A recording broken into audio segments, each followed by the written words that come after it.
बिस्मिल्लाहिर्रहमानिर्रहीम। ख़वातीन और हज़रात, मैं मोहम्मद ज़ियाउल हक़ नक्शबंदी रमज़ान अल कबीर ट्रांसमिशन के साथ हाज़िर खिदमत हूँ।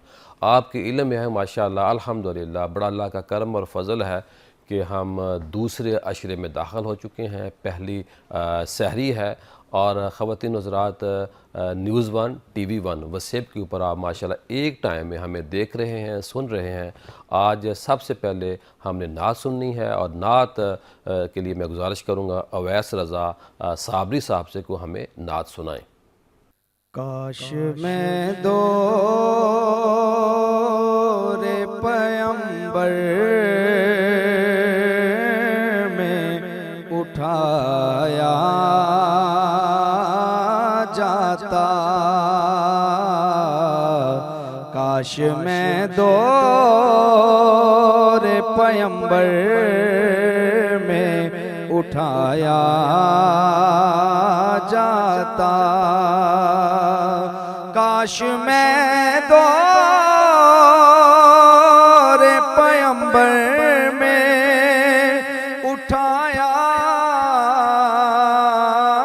जाता, बाखुदा कदमों में सरकार के पाया जाता, साथ सरकार के ग़ज़वात में शामिल होता, साथ सरकार के ग़ज़वात में शामिल होता, उनकी नुसरत में लहू मेरा बहाया जाता, उनकी नुसरत में लहू मेरा बहाया जाता, खाक हो जाता मैं सरकार के कदमों के तले, खाक हो जाता मैं सरकार के कदमों के तले, खाक को खाक के मदीना में मिलाया जाता, खाक को खाक के मदीना में मिलाया जाता, काश है काश में होता कोई ऐसी लकड़ी जिसको सरकार के मिंबर में लगाया जाता, जिसको सरकार के मिंबर में लगाया जाता, काश मैं दो रे पैम्बर में उठाया जाता, लाया जाता सरे बाजार असीरों की तरह, लाया जाता सरे बाजार असीरों की तरह, हुक्म पर उनके मैं आज़ाद कराया जाता, हुक्म पर उनके मैं आजाद कराया जाता। होता उस दौर का किस्सा कोई नूरो फरहान, आज के दौर में बच्चों को पढ़ाया जाता। काश मैं दौर पैगंबर में उठाया जाता। बाखुदा कदमों में सरकार के पाया जाता।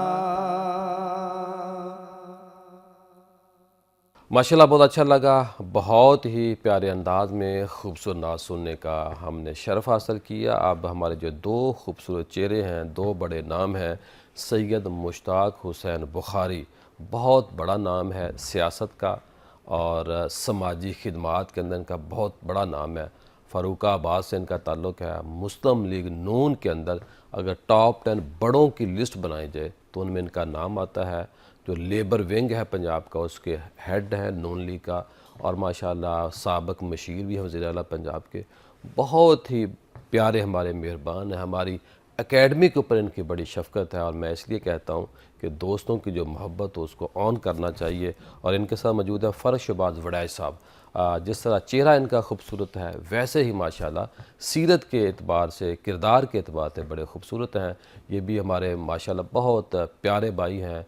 ये हमसे बड़े हैं लेकिन प्यार करते हैं। जब भी हम इनको ज़हमत देते हैं तो ये वेलकम कहते हैं। जहाँ भी जब भी कोई भी काम हो तो इनसे वास्ता पड़ता है। तो बहुत ही प्यारे आदमी हैं। मैं समझता हूँ कि फ़र्श शहबाज वड़ैच इंशाअल्लाह हमारे जो सुहेल वड़ैच साहब हैं उनको माशाअल्लाह उनके वली अहद, उनके सजादा नशीन बन सकते हैं सहाफ़त के अंदर। एक दो मसले इनके अंदर हैं वो भी निकल जाए तो माशाअल्लाह कमाल हो जाएगा। दोनों मेहमानों का बहुत शुक्रिया और अब हम गुफ्तगू का आगाज़ करते हैं। फ़र्क साहब कैसे हैं, ठीक ठाक हैं आप? बहुत अल्लाह का शुक्र है और आपकी बड़ी मेहरबानी है कि आपने जनाब हमें मदऊ किया। नहीं, आपकी मेहरबानी, आपने टाइम दिया। आपकी जो बड़े तो आप हैं, हम तो छोटे लोग हैं। माशाल्लाह आपकी जो ट्रांसमिशन है इसकी बड़ी धूम है, बड़े बड़े लोग और उसमें हम भी शामिल हो गए हैं। माशाल्लाह तो आप साल से आपका ये सिलसिला चल रहा है। बड़े लोग आते हैं तो ट्रांसमिशन बड़ी हो जाती है जी, तो आपको बड़ी मुबारकबाद जी माशाल्लाह। रुज़वान को भी पहला रोज़ा आपने कब रखा, कोई याद है आपको? पहला रोज़ा अब एग्जैक्ट साल तो नहीं याद, लेकिन ये है कि छोटी उम्र में ही रखा। और वही जो जज्बा हमारे यहाँ होता है कि वो पहले वो हम कहते हैं ना बच्चों को चिड़ी रोज़ा, और वो उससे स्टार्ट करते हैं। लेकिन मुझे ये पता है कि जब भी रखा था ये बहुत मुश्किल काम था और अब तो ये बड़ी सहूलत। और रोज़ा है, सर्दी का हो या गर्मी का, तो लेकिन फिर भी एक ये है कि गर्मी में बहुत मुश्किल जाता होती है हमारे यहाँ, पसीना और फिर काम और उसके बाद। तो अब तो बड़ी थोड़ी बेहतर आसानी है, यानी उस तरह से नहीं है मौसम की शिद्दत। कब पैदा हुए, कहाँ पैदा हुए? मैं 93 में लाहौर में पैदा हुआ जनाब। मेरे वाले साहब एक टीचर थे जो अभी कुछ सालों पहले रिटायर हुए और लाहौर में ही पले बड़े हैं। वैसे मेरा जो बाई ताल्लुक़ है वो लिया से है, यानी जो मेरे अबाऊ अजदाद हैं वो वहाँ से हैं। हम माइग्रेशन की थी हमने गुजरात वाली साइड से। जो वड़ाइच हैं उनका ज़्यादा यहीं से ताल्लुक़ है, यहाँ से माइग्रेट हुए थे हम। और मेरे अब्बा जी आगे थे जॉब के सिलसिले में, फिर उनकी जॉब हो गई सरकारी, तो वो लाहौर तशरीफ़ ले आए। कितने बहन भाई हैं आप? हम 4 भाई हैं जी। मेरा नंबर है कम, बाकी भाई? मेरा नंबर 3 है। मेरे हम जो 4 भाई हैं, जो सबसे बड़े हैं वो सियासत में हैं, उनकी अहम जिम्मेदारियां हैं वज़ीर आज़म पाकिस्तान के साथ। जो मेरे सारा मीडिया देख रहे हैं वो जी।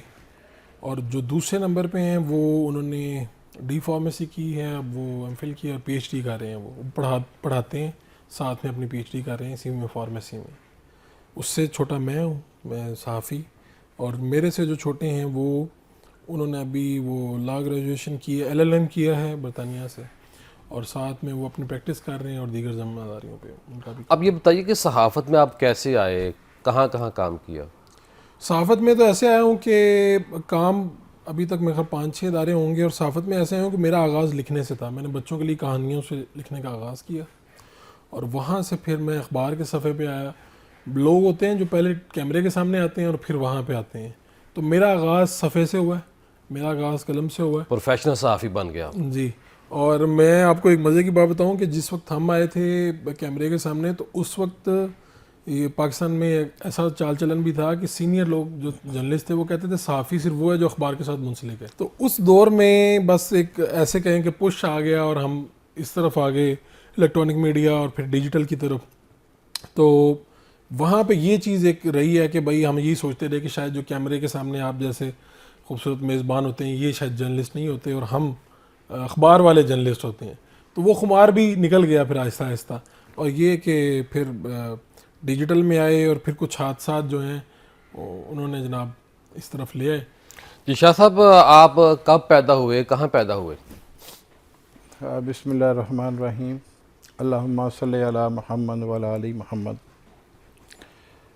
अल्हम्दुलिल्लाह जी, 1954 है मेरी, और मैं फ़ारुखाबाद है शेखुपुरा के करीब एक बड़ा कस्बा है,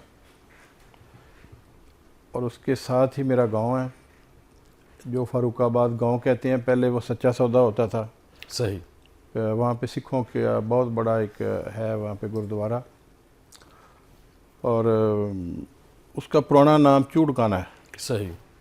और मियाँ नवाज शरीफ साहब से जब भी बात होती है ना, तो कहते हैं यार चूड़काने का नाम बताओ मुझे। ठीक। तो अल्हम्दुलिल्लाह वहाँ पे पले बढ़े हैं। बड़ा पुरसकून माहौल था वहाँ पे, कोई अफरा तफरी नहीं थी उस वक़्त, कोई किसी महंगाई का रोना नहीं था, कोई वहाँ पे किसी की तंग नज़री तंग दस्ती मैं तो नहीं देखी। शाह साहब, पहला रोज़ा याद है आपको, कैसा गुज़रा दिन? अल्हम्दुलिल्लाह पहला कह सकते हैं, लेकिन 8-9-10 साल की उम्र में हमारा घरों में चूँकि मजहबी रुझान होता था, तो बच्चे ज़िद करके रोज़ा रखते थे, जबकि बड़े कहते थे कि नहीं, जिस तरह वड़ैच साहब ने फरमाया कि चिड़ी रोज़ा रख लो, ये कर लो। लेकिन कोशिश होती थी कि वो 8-10 साल की उम्र में पूरा रोज़ा निभाएं। माशाल्लाह। और रोज़े भी इतने तकल्फ़ात, जितने लेवश रोज़े अफ्तारी और सहरी आजकल होती है, ऐसी नहीं होती थी। आपको क्या पेश किया गया रोज़ा कुशाई में? रोज़ा कुशाई में बस रूटीन में, चूँकि हमारा देहाती माहौल था, और दूध मक्खन इस किस्म की जो देसी चीज़ें हैं वो हमें मिलती थी। असल अफ्तारी तो इनकी हुई थी। दूध मक्खन जी, अल्लाह का शुक्र था, हर चीज़ घर की थी हमारी। आप खुश नसीब, आपको पकौड़े नहीं मिले वहाँ पे? पकौड़े होते थे लेकिन कम कम ही। उस वक़्त का जो एक मंजर होता था, रात को जगाना, हाँ, क्या बात है, उसको ज़रा पेश करें आप। जगाने वाले आते थे, वो तो महसूस ही किए जा सकते हैं कि इतना खूबसूरत, और इतना वो जो म्यूज़िक उनका था ना, वो डब्बा बजाने वाला है जी, वो क्या बात है उनकी। और फिर मस्जिदों में से दुरूद शरीफ की आवाज़ें आनी, कुरान पाक की आवाज़ें आनी, और वो मंज़र बड़ा ही हुसीन मंज़र होता था, सुबह का मंज़र जो होता था। सही। क्या तो ये बताइए कि नवाज शरीफ का सबसे बड़ी खूबी क्या देखी आपने? क्या बात है जी, कोई एक खूबी हो तो बताएं ना। कोई टॉप? मेरा लीडर ही नवाज शरीफ है, और मैं पिछले कोई कम से कम 35-40 साल से उनके साथ खड़ा हूँ। और उनकी सबसे बड़ी खूबी है कि जहाँ भी उनको वर्कर मिला है, मैं देख रहा हूँ कि बाद लीडर अवॉइड करते हैं, जलसों में अवॉइड करते हैं। मैं देखता हूँ कि गर्मी में पसीने से शराबूर कोई वर्कर आया है और उनके साथ सीट खाली पड़ी है, और वो आके बैठ गया, और मियाँ साहब ने उसको वेलकम किया और उसके साथ गपशप लगाई। बहुत बड़ी बात है। कतन उससे कोई नफ़रत का इजहार नहीं किया, कोई इल फील नहीं किया कि आपके स्मेल आ रही है, भाई आप किधर आ गए हो, उसकी बातें पूछने लग जाना। सही। प्रोग्राम का सिलसिला जारी है, मिलते हैं ब्रेक के बाद। ख़वातीन हज़रात, वेलकम। आप जानते हैं माशाल्लाह ये जो हमारी ट्रांसमिशन है ये 3 चैनल पर एक वक्त में चलती है, न्यूज़ 1, TV1 और वसेब के ऊपर। और ये हमें एजाज़ हासिल है कि 3 चैनल पर एक ही ट्रांसमिशन आपको हम दे रहे हैं। फ़र्क शबाज सब तरफ चलते हैं। फ़र्क साहब, कब देखा आपने कि फ़र्क शबाज जो है वो वड़ैच बन गया, यानी चौधरी बन गया है, मीडिया का चौधरी बन गया है? इस पे क्या कहें, कब आपने सबसे बड़ी खबर ब्रेक की? ये तो मुझे तो लगता है कि हमारा अभी स्टार्ट है, लेकिन ये है कि आपको एहसास आप होता बहुत है। आगे जा चुके हैं। अच्छा, आपको लग रहा है तो चली गई ये होगी। सही बात कह रहा मैं। मुझे ये लगता है कि जब लोगों ने ना रुक के कहना शुरू कर दिया ना कि आप वो हैं, कोई हवाला दे दिया कि आपकी वो वीडियो, इंटरव्यू, खबर, ये वो, तो एक बड़ा अजीब सा एहसास। इसको शुरू में मैं अगर आपको बयान करूं तो बड़ा अजीब है, यानी जो नामवर लोग हैं, हमारी तो वो नहीं है, तो आपको शुरू में लोग देखते हैं, आप पे गौर करते हैं और आपको पहचानने की कोशिश करते हैं और वो कोशिश करते हैं कि आपसे बात करें। तो शुरू में बड़ा मैं इरिटेट होता था कि क्योंकि वो ऐसी सिचुएशन है कि उसको नाम नहीं दिया जा सकता। तो वो देखते थे और मुझे लगता था ये मुझे घूर रहे हैं, ठीक है। लेकिन वक्त के साथ साथ फिर एक लम्हा ऐसा है कि वो मोहब्बत का देखना था असल में, मोहब्बत का देखना था। फिर लोग पास आ जाते थे, फिर कहते थे, अप्रिशिएट करते थे, नाम याद था, ये वो।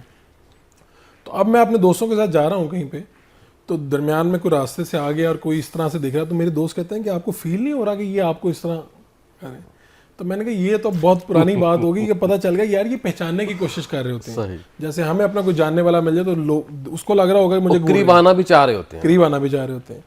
तो ये एक तो वो बुज़ार साहब जब आए गवर्नमेंट में, तो वो मुख्तसर सा वाक़या यही है कि उनके बारे में था कि भाई इतने बड़े सूबे का वज़ीर आला आ गया है, इसको पता नहीं कुछ है नहीं है। तो कुछ वज़ीर थे, उन्होंने कहा कि जी इसको तो फाइलें पढ़नी नहीं आती। तो मैं उनकी बातें सुन रहा था और वो हंस रहे थे वज़ीर आला पंजाब पे। और वज़ीर आला पंजाब को 1 महीना हुआ था, कोई नहीं जानता था उनके बारे में ये कौन है। हमें एक आधी मरतबा मिले थे जी। तो मैं उधर गया तो हुआ ये कि सेक्रेटरीट में वो एक इजलास से बाहर निकले, तो मैंने यही सवाल उनसे पूछ लिया और ये ऑन कैमरा कि आपके बारे में कहा जाता है आपको फाइलें पढ़नी नहीं आती हैं और ये और वो आपके वज़रा कहते हैं।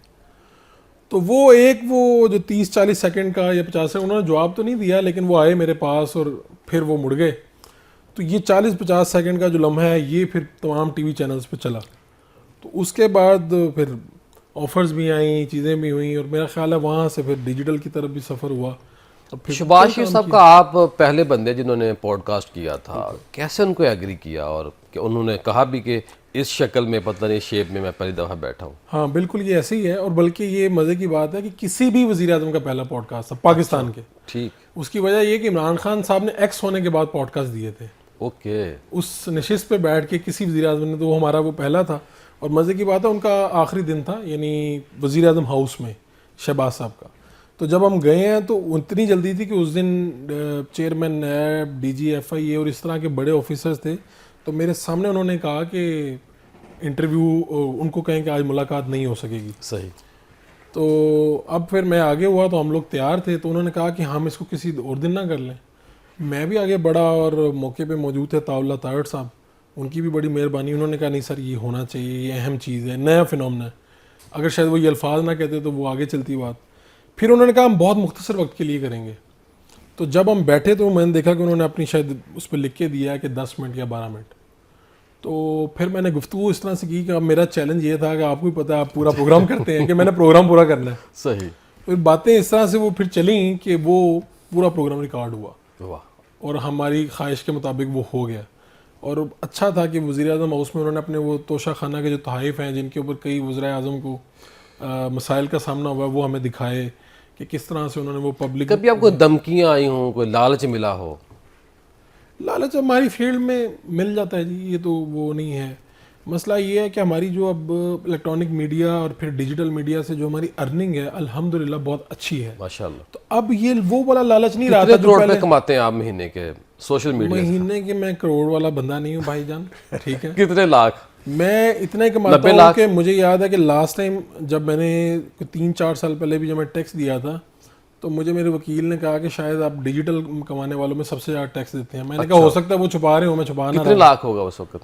मुझे नहीं अब याद, लेकिन काफ़ी अच्छा 90-80 है टैक्स कह रहे हैं। नहीं पर मंथ आपकी कमाई यार अब मैं बता देता हूँ आपको।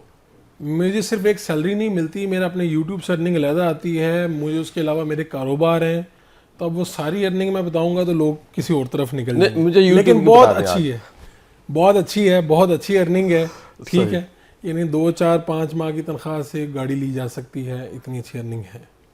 शाह साहब ये बताइए कि शहबाज शरीफ साहब के अंदर कोई खूबी आपने देखी हो, उनका कोई कमाल देखा हो, जो उनकी ताबेदारी है ख़ास तौर पे बड़े भाई की? हाँ माशाल्लाह। पहले तो मैं मियाँ नवाज शरीफ का वो वाक़या मुकम्मल कर लिया, अधूरा रह गया था कि मियाँ, उसके बाद ये तो होगी ना हमारी वर्कर्स की जो विश है या हमारी ख्वाहिशात हैं उनके।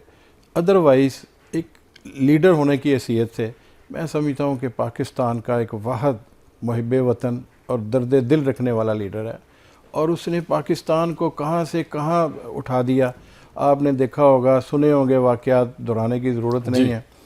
बेशुमार डेवलपमेंट के वाक़यात हैं, और उसके अलावा ये जो एटॉमिक ब्लास्ट किया उन्होंने, वो नाकाबिले फरामोश है। सही बात। पाकिस्तान को क्या, पूरी मुस्लिम उम्मा को मैं समझता हूँ कि उन्होंने नाकाबिले तस्खीर बना दिया।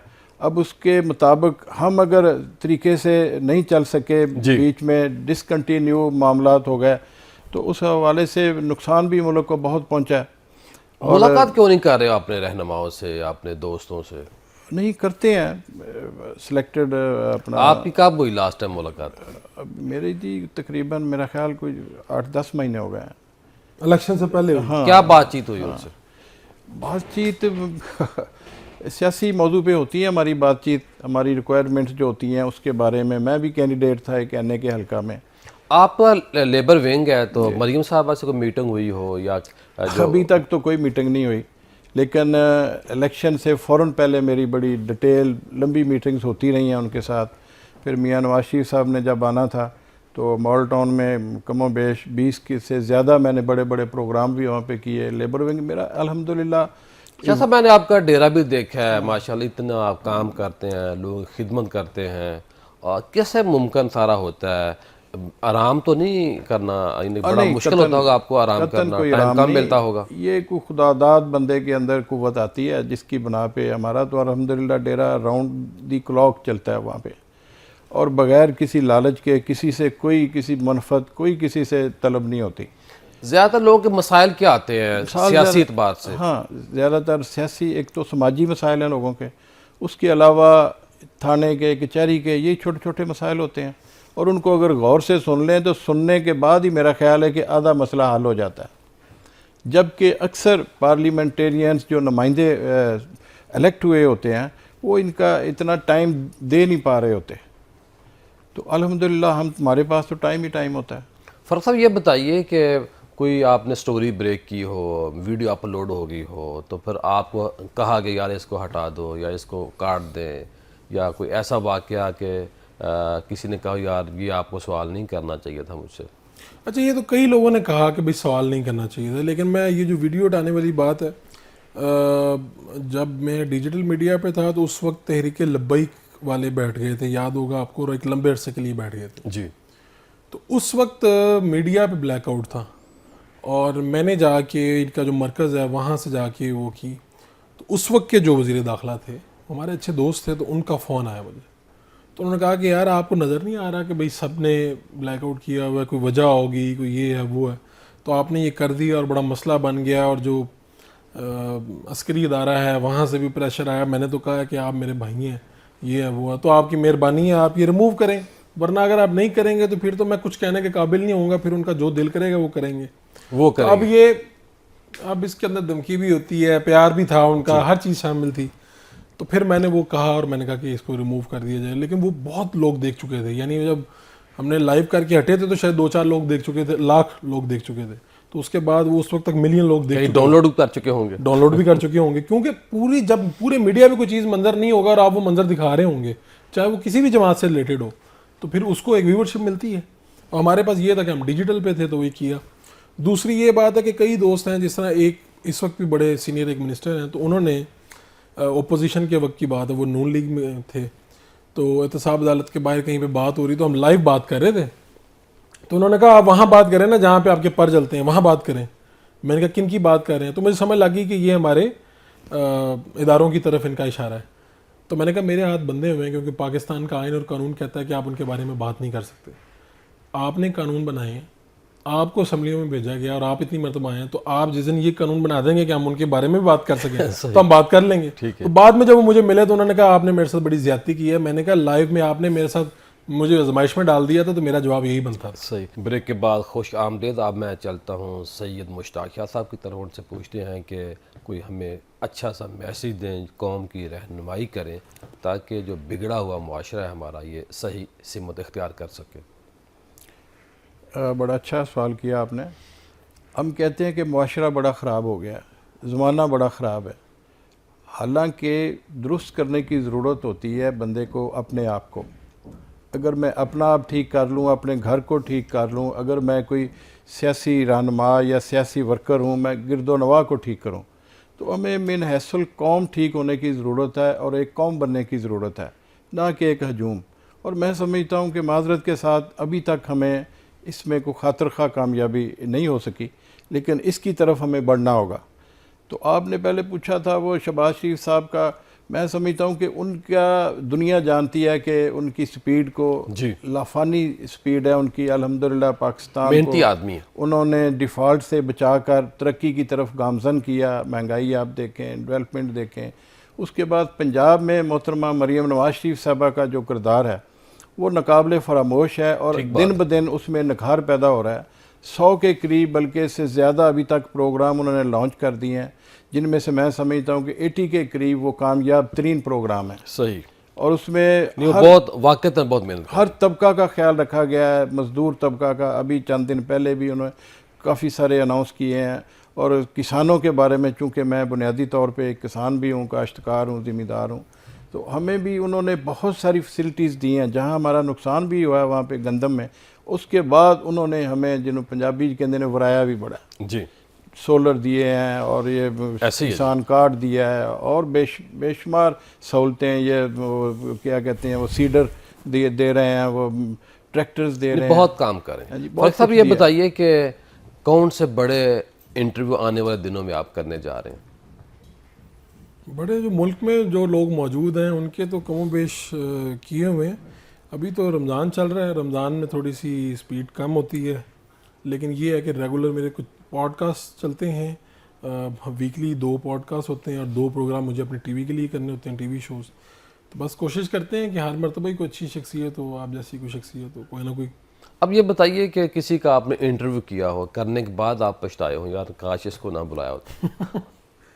कुछ लोग हैं जिनके साथ इंटरव्यू करने के बाद पूरे 1 घंटे में या 40 मिनट में वो जब क्लैरिटी से बात नहीं करते, वो जब चीज़ों पे पर्दा डाल रहे होते हैं, उस पे होता है। अच्छा, बड़े बड़े अच्छे लोग हैं जिनसे वैसे मेरी दोस्ती है।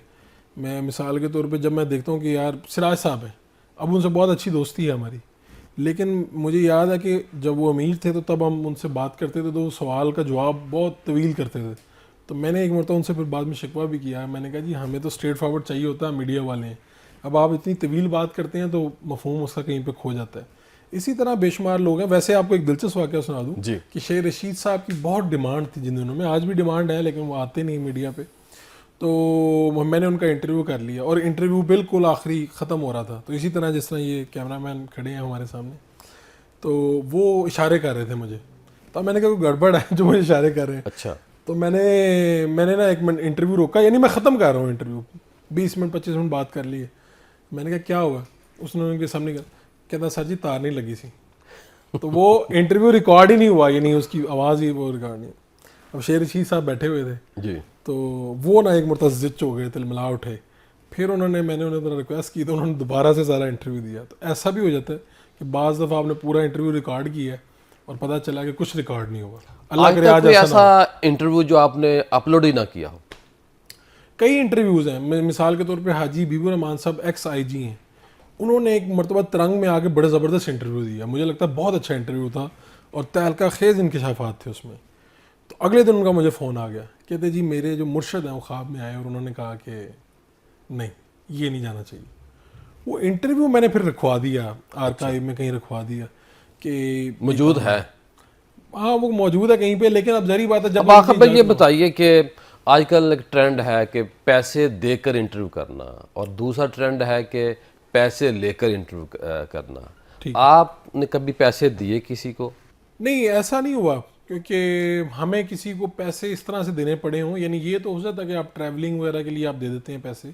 आजकल ये है कि पॉडकास्ट के लिए लाहौर में भी कुछ लोग मौजूद हैं, कराची में ख़ास तौर पे एक्टर्स ना इस पर ट्यून हो गए हैं।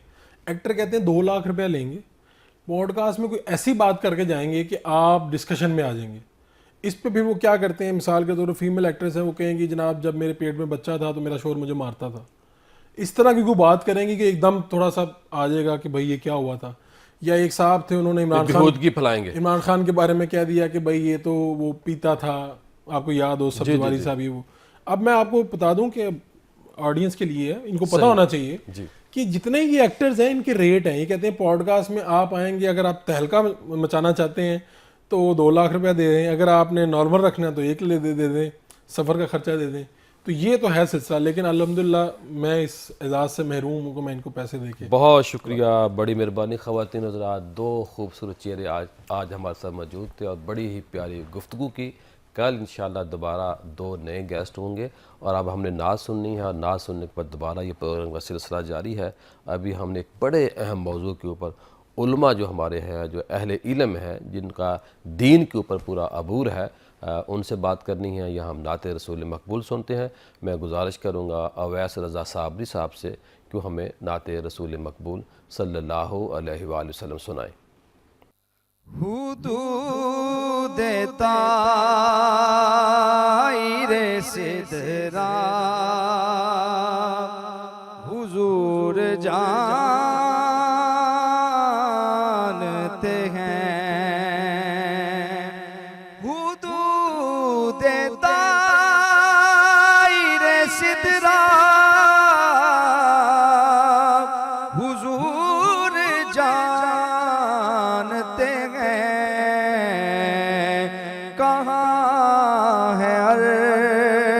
मुअल्ला हुजूर जानते हैं। पहुँच के सिदरा पे रूहुल अमी ये कहने लगे, पहुँच के सिदरा पे रूहुल अमी ये कहने लगे कि यहाँ से आगे का रास्ता हुजूर जानते हैं। बरोज़े हश्र शफात करेंगे चुन चुन कर, बरोज़े हश्र शफात करेंगे चुन चुन कर। हर एक गुलाम का चेहरा हुजूर जानते हैं। कहाँ है अर्श मुअल्ला हुजूर जानते हैं। बरोज़े हश्र शफात करेंगे आप, मगर अगर हुआ ये अकीदा हुजूर जानते हैं। बुला भी सकते हैं और आ भी सकते हैं, बुला भी सकते और वो आ भी सकते हैं कि दूरियों को मिटाना हुजूर जानते हैं। उन्हें खबर है कहीं से पढ़ो दुरूद उन पर, उन्हें खबर है कहीं से पढ़ो दुरूद उन पर। तमाम दार का नक्शा हुजूर जान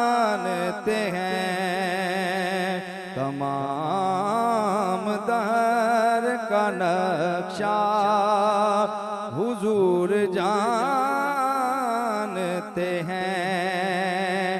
कयामत आएगी कब उनको इल्म है सरवर।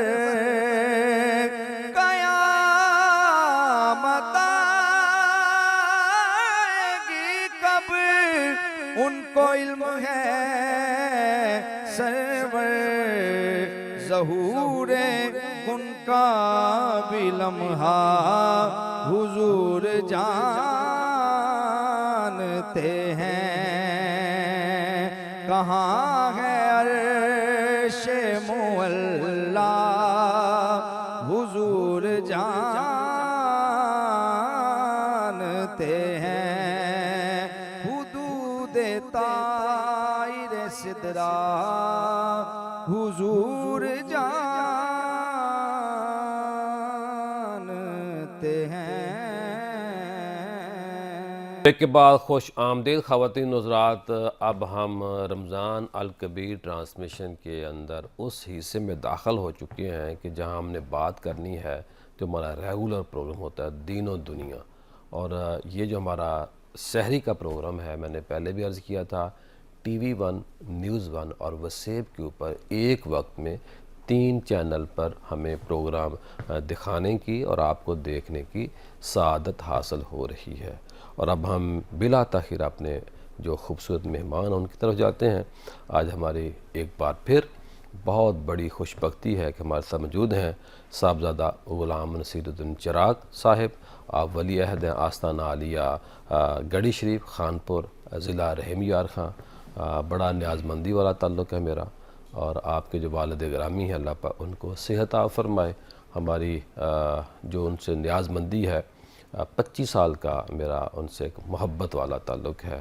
हर तरह हर लिहाज से उनको हमने बाकमाल और लाजवाब देखा है। आपके जो वली अहद हैं माशाअल्लाह जो हमारे साथ मौजूद है वो भी बहुत ही प्यारी शख्सियत हैं और अपने वालिद साहब की कॉपी हैं, फ़ोटो कॉपी कहने लगा था मैं। तो पीर साहब की आमद का बहुत शुक्रिया। अल्लाह पाक पीर साहब को सेहत आ फरमाए। हमारी दुआएं हमारे कलमात उनके लिए हाज़िर हैं। बाकी अल्लाह का अपना एक निज़ाम है, इंशाअल्लाह अल्लाह पाक उनको सेहत भी देगा, उनका जो साया हमारे सरों के ऊपर कायम रखेगा। इनके साथ मौजूद है मुफ्ती मोहम्मद तारिक फरीद राजवी साहब। माशाअल्लाह अली टाउन की जो मेन मस्जिद है वहाँ ख़तीब हैं और मोहतमिम है जामिया इदारतुल कुरान लाहौर। मुफ्ती साहब आपकी आमद का बहुत शुक्रिया। फिर सब क्या फ़रमाएंगे जो सोशल मीडिया है इसका शर भी है खैर भी है। और अगर हम आपसे इस्लामी तालीमात की रोशनी में या सूफियाना अंदाज में, तो हमने सोशल मीडिया से काम भी लेना है। इसके पॉजिटिव फ़ायदे भी बहुत ज़्यादा हैं। मैं अक्सर कहता हूँ कि जो सोशल मीडिया है ये अल्लाह पाक की बहुत बड़ी रहमत है, क्योंकि हमारे जो असलाफ़ थे वो एक एक किताब का रेफरेंस लेने के लिए मीलों सफ़र किया करते थे और घोड़ों के ऊपर ऊँटों के ऊपर। तो आज हमें एक क्लिक एक गूगल करने एक सेकंड के अंदर हमारे पास मोतबर जो लाइब्रेरीज़ हैं वो खुल जाती हैं, गुफ्तगू मिल जाती है। क्या फरमाएं आज के मौजू के हवाले से?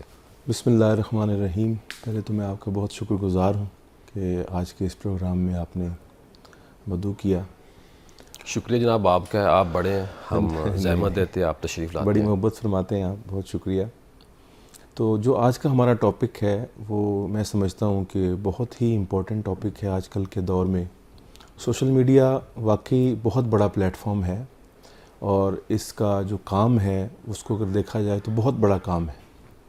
और आजकल के दौर में जैसे सोशल मीडिया इतना फास्ट हो गया है और इसमें तरक्की इतनी ज़्यादा हो गई है कि अब हम आर्टिफिशियल इंटेलिजेंस की तरफ आ गए हैं और दुनिया में तो इससे भी बढ़ के तहकीक जो है वो जारी और सारी है।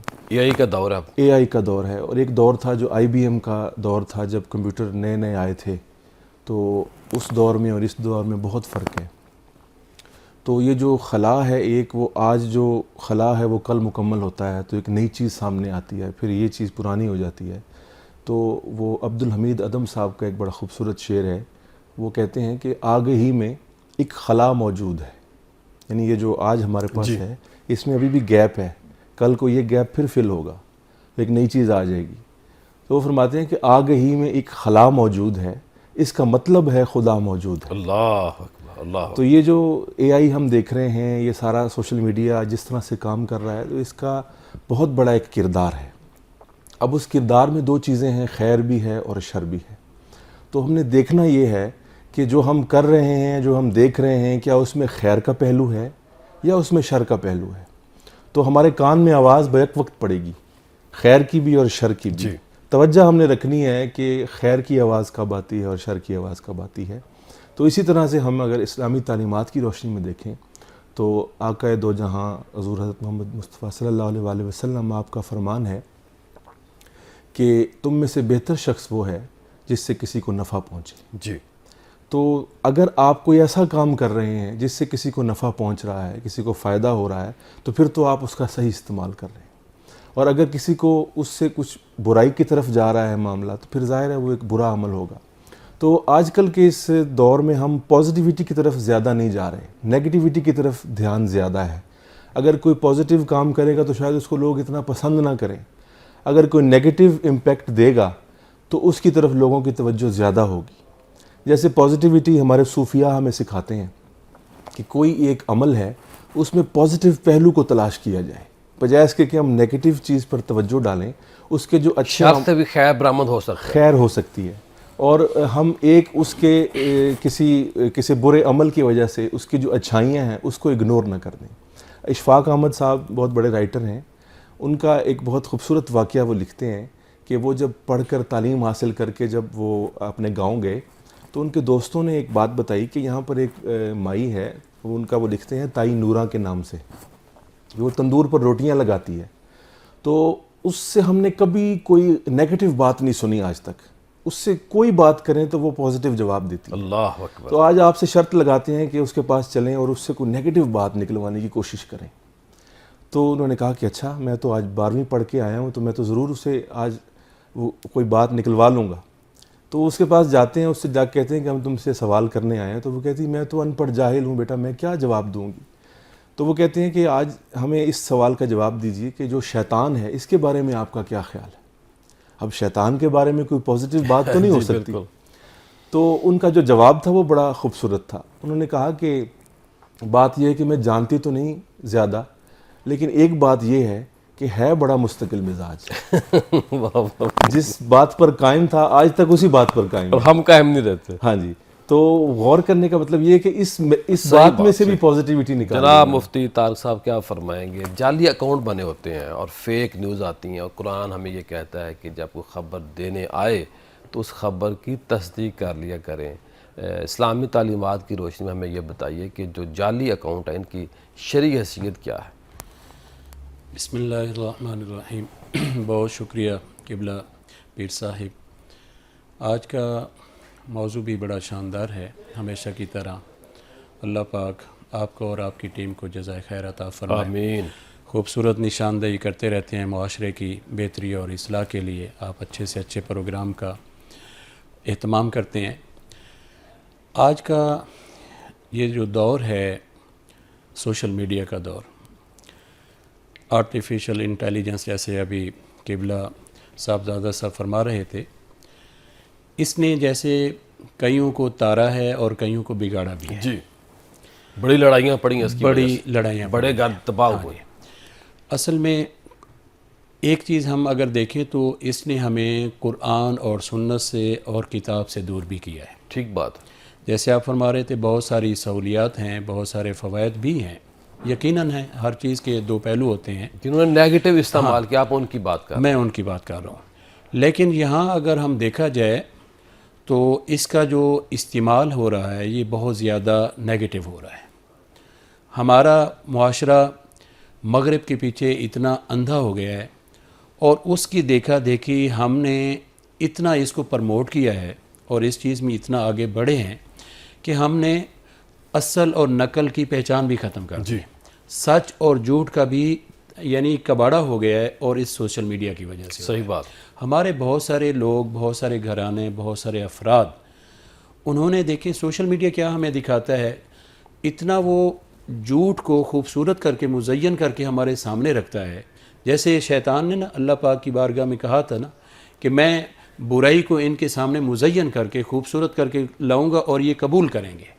तो वो एक शैतान का जो एक प्रोपेगंडा था, जो एक तरीक़ा वारदात था, वो मैं इस एंगल से देख रहा हूँ कि ये सोशल मीडिया उसका आलाकार है जी। ये यहाँ पर जैसे आप कह रहे हैं ना, फेक आईडी बना लेना, जाली अकाउंट बना लेना।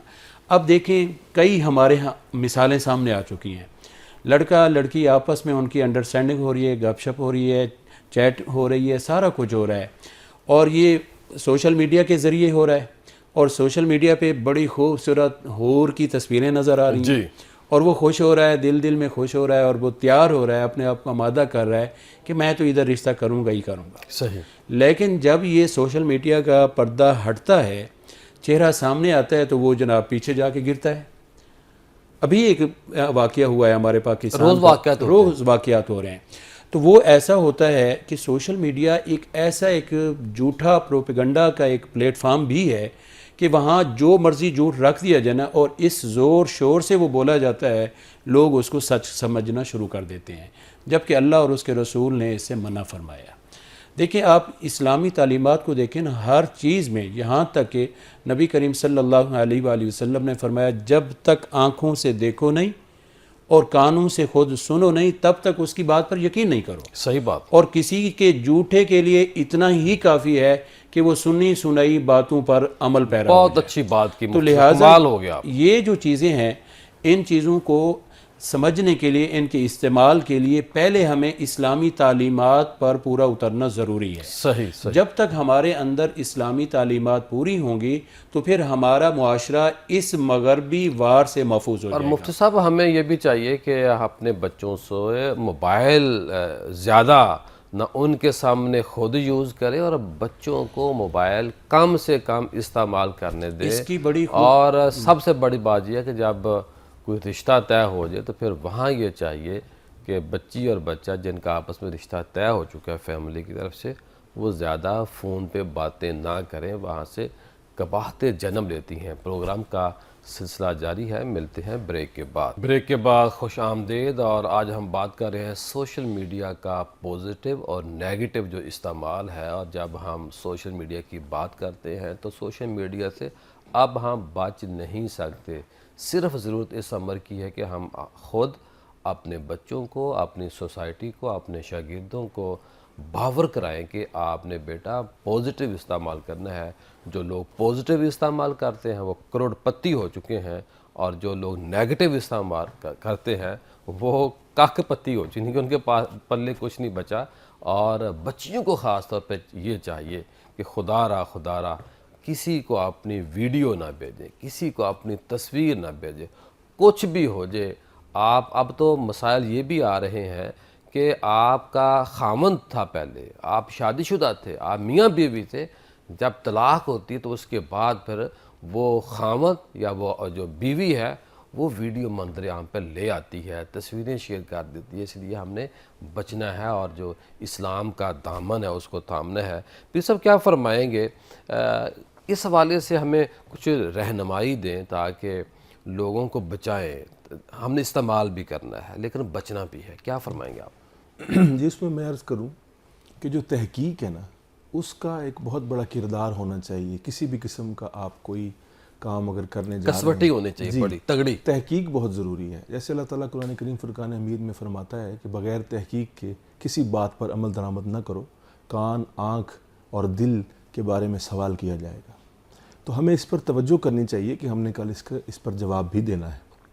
और तहकीक के हवाले से मैं अर्ज़ करूँ कि गौर करना चाहिए कि जो कहने वाला है वो कौन है, जो बात कर रहा है उसके पीछे वजह क्या है।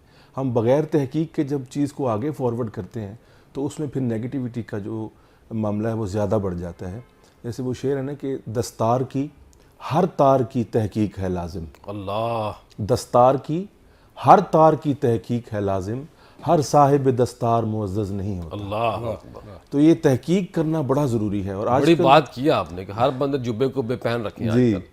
तो उसमें यह है कि अफवाह, आजकल जो बेचैनी और बेसुकूनी का जो आलम है उसके पीछे अफवाह है कि अगर किसी ने कोई बात कर दी तो वो अफवाह की तरह वो फैल जाती है और हर कोई जो है उसमें अपना नेगेटिव हिस्सा डाल के उसको आगे बढ़ा के तो एक सिलसिले का आगाज़ हो जाता है। तो राहत अंदोही साहब हैं, इंडिया के बहुत बड़े शायर हैं जी। वो कहते हैं कि अफवाह थी कि मेरी तबीयत ख़राब है, अल्लाह अकबर। अफवाह थी कि मेरी तबीयत ख़राब है, लोगों ने पूछ पूछ के बीमार कर दिया। सही तो बात। अफवाह का ये किरदार है, और इस हवाले से मैं समझता हूँ कि बहुत ज़्यादा तहकीक होनी चाहिए। और जो ख़बर है, जैसे बड़ा एक मशहूर फ़िक्र है कि हर ख़बर पर नज़र, जी। तो उस ख़बर पर नज़र का रखना बड़ा ज़रूरी है कि ये ख़बर वाकई मुस्तनद है, किस प्लेटफॉर्म से आई है, इसके बारे में क्या है क्या नहीं है, वो जांचना ज़रूरी है। तो मैं तो समझता हूँ कि हज़रत अल्लामा इकबाल रहमतुल्लाह अलैह ने इसका हाल भी बता दिया और इसके बारे में गाइड भी कर दिया। वो फरमाते हैं कि खिरद के पास ख़बर के सिवा कुछ और नहीं, खिरद के पास ख़बर के सिवा कुछ और नहीं, तेरा इलाज नज़र के सिवा कुछ और नहीं। अल्लाह अकबर। अल्लाह, यानी कि मरी तो मर्ज है वो बढ़ चुका किसी है। साहिबे दिल की निगाह से जो है ना सही। इसका इलाज मुमकिन है। बाकी ख़बर देने वाले के पास तो सिर्फ ख़बर है, उसको कोई पता नहीं है कि इसके बाकी चीज़ों से क्या इम्पेक्ट पड़ने वाला है। जी मुफ्ती साहब क्या कहेंगे आप? जी बिल्कुल, ये किबला पीर साहब ने कमाल जुमले बयान फरमाए हैं। हकीकत यही है, ये एक मुतअद्दी मर्ज़ की तरह है। ये इसकी तबाहकारियाँ और इसकी जो नहूसत है वो इस बेबरकती इस कदर आम होती जा रही है। आप देखें, हमारे हाफजे कमज़ोर हो गए, हमारे हाफजे कमज़ोर, तालीम पर बहुत इसका असर पड़ रहा है और नज़र पर इसका बहुत असर पड़ रहा है। देखें आप, आज छोटे छोटे बच्चे जनाब गिलासेस लगाए हुए फिर रहे हैं, वजह पूछी जाती है क्या है, ये जनाब हर वक्त मोबाइल देखते रहते थे। पहले होता था टीवी देखना, टीवी भी कम से कम कुछ फासले पर देखा जाता था। लोग उस वक्त भी बुजुर्ग कहते थे कि थोड़ा बेटा पीछे होके बैठें। अब हर बंदे मोबाइल में टीवी है। अब मोबाइल क्या, वो सारा कुछ है मोबाइल, और इतना करीब करके देखा जाता है कि इंसान की, बच्चों की नज़र पर बहुत असर। और तालीम है, तालीम का बहुत बड़ा नुकसान हो रहा है इस मोबाइल की वजह से। अक्सरियत जो हमारे बच्चों की है, तलबा की है, वो मोबाइल पे अपने घंटों घंटों ज़ाय कर देते हैं। मैंने तो यहाँ तक भी देखा है, वो बुज़ुर्ग भी रात को फ़ेसबुक खोलते हैं और फेसबुक को देखते देखते पूरी रात गुजर जाती है, उन्हें पता ही एहसास नहीं होता। क्यों? उसके ऊपर ऐसी ऐसी चीज़ें हैं, बंदा बस देखता है, एक को छोड़ दूसरी ऐसी जनाब अला ख़बर बनाई होती है, बंदा कहता है अब ये सुन के देखें इसमें क्या है। तो लिहाजा ये चीज़ें जो है ना, इनको समझना, इसको सहूलत ठीक है, बहुत बड़ी बात है। उन्होंने, मगरब दुनिया ने अपनी इजादात में, अपनी जो इन चीज़ों में बड़ी तरक्की की है, एक दुनिया को ग्लोबल विलेज पर लेके आए हैं। एक बंदा मशरिक बाईद में बैठने वाला मगरब बाईद से बातें इस तरह कर रहा होता है इसी सोशल मीडिया के प्लेटफार्म की वजह से, जैसे वो आमने सामने बैठे हैं। इतनी सहूलत है, बहुत तरक्की हुई है, टेक्नोलॉजी ने बहुत तरक्की की है। ये एक अच्छी बात है, हम इसके कायल भी हैं, हम इसको समझते भी हैं, मानते भी हैं। लेकिन जहाँ ये चीज़ें उन्होंने बनाई हैं, इस तरह हमारी गैरत का भी जनाजा निकाला गया है। हमारे वो बापर्दा जो घराने थे, अब वो सोशल मीडिया की जीनत बन गए हैं। माशाल्लाह, बहुत अच्छी गुफ्तगू हो रही है। मैं कह रहा था कि हमने, मुफ्ती साहब ने भी, पीर साहब ने यही कहा, और अभी आपने मज़ीद इनसे गुफ्तगू भी सुननी है कि मोबाइल क्यों ज़रूरी है, सोशल मीडिया का इस्तेमाल भी करना है, ये रहमत भी है, इसके ऊपर बड़ा खैर का मवाद भी मौजूद होता है, लेकिन बचना भी है और बचाना भी है, लेकिन इसको छोड़ना भी है, नहीं भी छोड़ना, लेकिन इस्तेमाल क्या करना है। कम से कम हमें ये चाहिए कि हम अपने मोबाइल में स्क्रीन एप्लीकेशन करें और हम अपना मुहासबा करें कि मैंने ख़ुद जो अब मैं अपनी बेटी से, अपने बेटों से तकाज़ा कर रहा हूँ, अपनी बहन से तकाज़ा कर रहा हूँ, क्या मैं ख़ुद उस पर अमल कर रहा हूँ, और मैं क्या अपने जो मोबाइल टाइम, स्क्रीन टाइम, उसको डेली कम करने की कोशिश कर रहा हूँ। जाइएगा कहीं मत, यहाँ हमने आपको नात सुनानी है और नात के बाद होगी ब्रेक के बाद दोबारा हम अपने मेहमानों की तरफ आते हैं। ऐ सब्ज़ गुंबद वाले मंजूर दुआ करना, जब वक्त नज़ा आए आका दीदार अता करना, जब वक्त नज़ा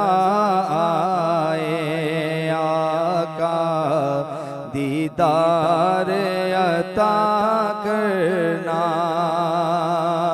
ए नूरे खुदाया कर आँखों में समा जाना, या दर पे बुला लेना, या ख्वाब में आ जाना। ना मैं तख्त मंगा, ना मैं ताज मंगा, ओ ना मैं मंगनिया मैनू जर दे दे, पड़ी न कमी खड़ी कोई नहीं,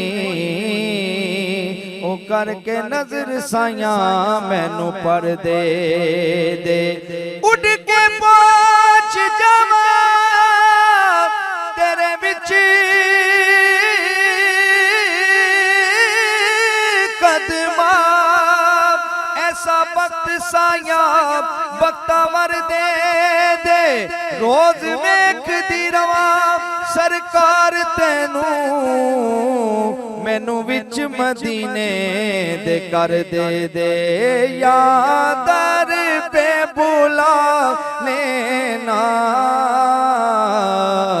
या ख्वाब में आ जाना। है पर्दा नशी दिल के पर्दे मेरा करना, जब वक्त नज़ा आए आका दीदार अता करना। मैं कब्र अंधेरी में घबराऊंगा जब तन्हा, इमदाद मेरी करने आ जाना रसूल अल्लाह। मैं कब्र अंधेरी में,